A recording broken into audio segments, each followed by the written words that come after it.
All right, folks, welcome back to the channel. You found us here at KGB Customs, home of what we believe is some of the best custom gun content on the web. We share these custom guns in hopes of sharing some knowledge and to catalog some of the great pieces that come through our shop. I appreciate you joining us. If you guys aren't already, I'd like to invite you to subscribe to the channel. It's one way to let us know that we have people paying attention. Another way, of course, is thumbs upping the videos and commenting. All of those things help us reach more people who are interested in this stuff. Your participation feeds the expansion, so that's something we really appreciate. Also, if you really enjoy the stuff we present here, jump down to the link in the description and sign up for our email list. You get 1-2 emails a week, generally with new arrivals here or any other shop news. If you like this stuff, you'll hear about it there first. Today, we've got a classic, I'll call it basic, though the work is not basic, a basic carry gun built by Armand Swenson. What we've got is a Colt Commander. Don't be fooled by the slide that says Combat Commander. It is a 1968 Commander frame, so a lightweight aluminum frame. The Combat Commander slide, talking with some Swenson collectors who have examined dozens of his guns, it's not that uncommon to see mismatched slides and frames from Armand. His shop was often busy, often clear full of guns. There was times through the 70s and 80s where, his wait list was half a decade, and he would, as he saw fit this slide to this frame, even though those two parts did not come in together. Likely what happened here is that this Combat Commander slide fit this frame better, and it was easier to do it this way. Or, also possible, the original slide to this frame was damaged, or he had a misstep in machining and had to replace it, and he replaced it with a Combat Commander slide. Either way, this slide is beautifully fit to this frame now. The rails are polished and peened to fit tight, and there really isn't any motion in that slide.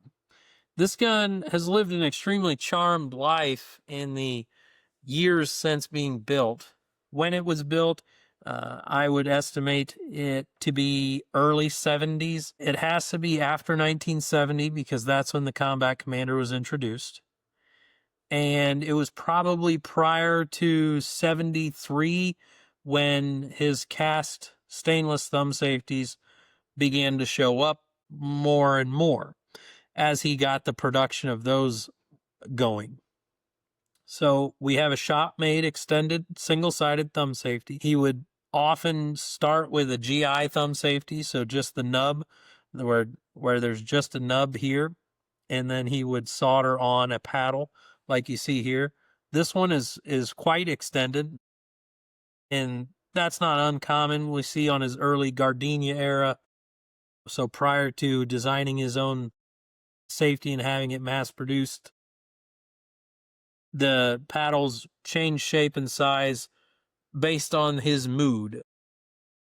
They were never two the same, and often with the Swenson Ambi, Gardena Ambis would often have one side bigger than the other. And some of that was probably customer input, and some of that was just, I think, how Armand felt on the day. The barrel bushing on this one is sleeved. So there is an undersized sleeve soldered into the original Colt bushing to fit to the barrel tight. And this bushing is tight. It does require a wrench to turn. And this one is slightly different, I think, partly because this gun probably came into him for a budget-minded build for sights, accuracy, safety, conversions. And Armand did some stuff that maybe wasn't on the original work order because the gun needed it. And that's a trap many of us fall into.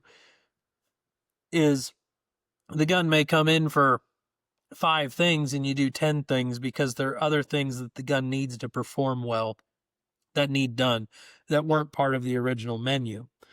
This gun has a barrel spacer soldered in the first lug recess versus a barrel positioner here through the side of the slide. I think part of that was to keep from having to refinish the slide. This slide has not been refinished. It's factory bluing. The frame is factory finish as well. The only parts reblued on this gun is this thumb safety and the extractor.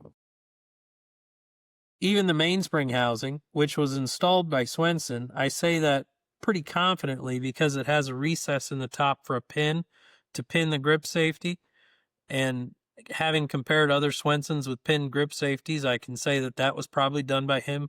And the back side of this mainspring housing is nicely polished to not influence the sear spring in a negative way.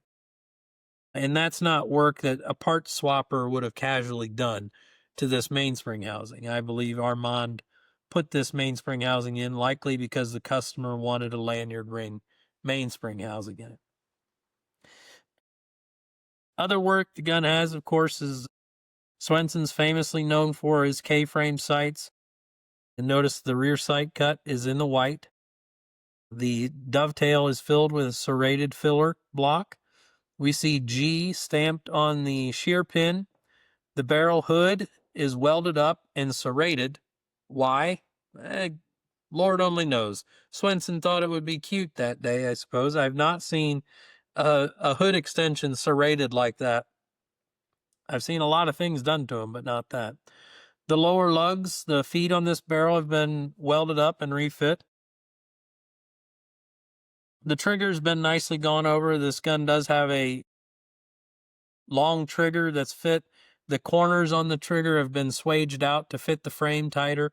Has an over travel stop in it. The commander hammer has been modified and polished to make a nice trigger on this gun. You know, just a nice basic carry gun. In the early 70s, this would have been pretty hot stuff for a guy who wanted to carry a 1911. The interesting thing about this gun is it is not marked Swenson. Pretty confident that it is, naturally, given all of the things I've told you about the gun.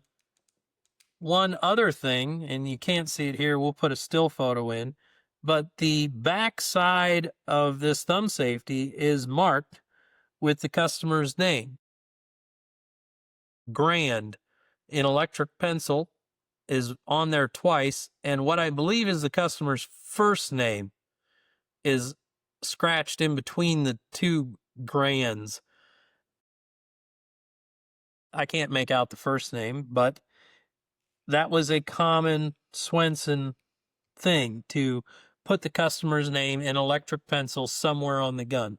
This gun, not having a refinish, it's not inside the frame, it's not inside the slide, it's on the part that he reblued, the thumb safety.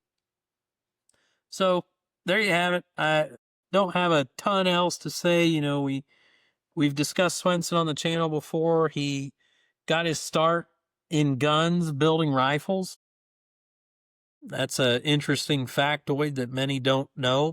He built bench rest rifles and high-end hunting rifles.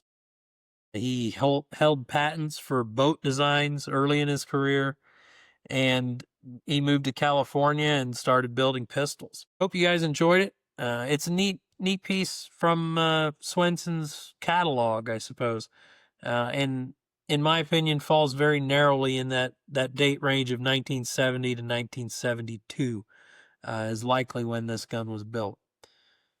Always keeping an eye out for interesting stuff. Hope you guys liked it. There's no two Swensons alike, so never rule them out until you really examine them. Thanks. Bye.